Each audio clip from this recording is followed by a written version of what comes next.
Let's talk about the events of my Green Arrow movie in Phase 4 of my DC Cinematic Universe. We start off following Oliver Queen in his luxury high-rise apartment complex in Star City, Washington, which in this universe is just what Seattle ended up getting named. Just swapping them on out. Seattle is Star City. In this multi-story dwelling, Ollie lives with his wife, Dinah LL Queen, and his adopted ward, Roy Harper. We finally get to meet our boy Roy, and we get to find out why he wasn't on the Titans for any of their movies. Because you see, Roy was an addict during those movies. We are doing that part of the character. In my universe, Roy Harper was a homeless youth living on the streets of Star City. And early in his career, Ollie would regularly meet this kid and pay him for information about what's going on, because this kid had criminal connections. But Ollie wasn't aware that this kid was homeless or an addict. He just thought he was a street smart kid.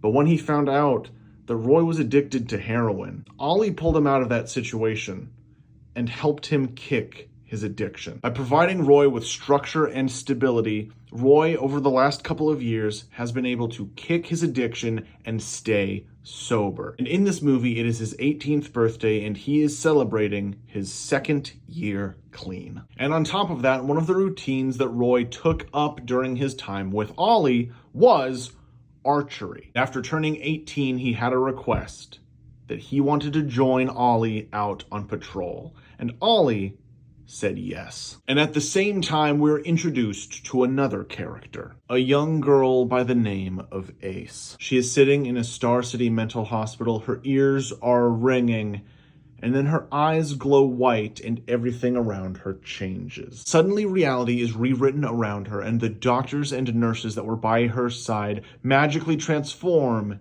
into these four, and they become the Royal Flush Gang. And they go on a nearly childlike rampage of weird, catastrophic, but whimsical crimes throughout Star City. Ollie and Roy team up to chase down the Royal Flush Gang and confront them on several occasions. And eventually, during their investigation, they find the origins of Ace. Ace was just a little girl when the crisis happened, and she witnessed parademons tear her family limb from limb right in front of her.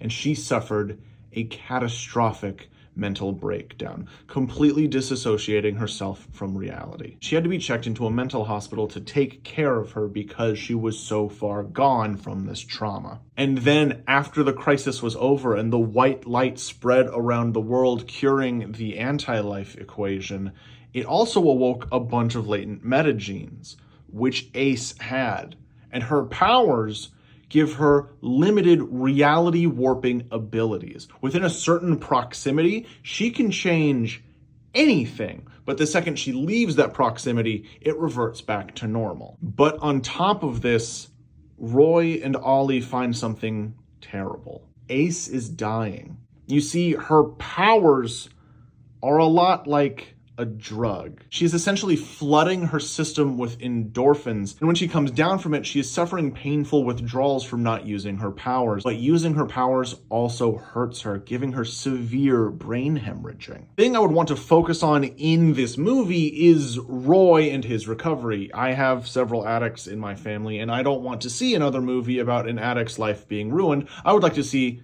a movie about a recovered addict working hard to maintain the progress that they've made. And I would want to draw parallels between him and Ace and sort of paint the picture that Ace is an addict spiraling down a dark path that Roy would be trying to save her from. And when Ollie and Roy find out that Ace's powers are killing her, we get a flashback to the beginning scene of the movie when we were introduced to Ace. Only this time, instead of her ears ringing and us not hearing audio, we find out what she was being told in this moment. That she only had 1 week left to live. This entire rampage was just Ace trying to reclaim the last bit of childhood and life and happiness that she could before she died. And the doctor and nurses that she transformed into the Royal Flush Gang, these two find out when looking into her case file, she transformed them into her family. King and Queen were her mom and dad. Jack and Ten were her two brothers. And it is in this moment that Roy and Ollie realize they have to stop fighting against this gang and to just be there for this sick girl in her time of need. And so while I'm aware this is going to piss a lot of people off, yes, we are getting this amazing scene from the Justice League animated series, but with Green Arrow and Roy taking the place of Batman. I know that that doesn't help with the sort of public idea that Green Arrow is just like a worse version of Batman, but guys, you really have to ask yourself, is there any well-written superhero who would not do exactly this in this situation? Superman, Spider-Man, The Flash, the Green Lanterns, Green Arrow, Red Arrow, any Robin, any member of the Bat family, any Avenger would sit down and hold a dying girl's hand just so she didn't have to be alone in her last moments.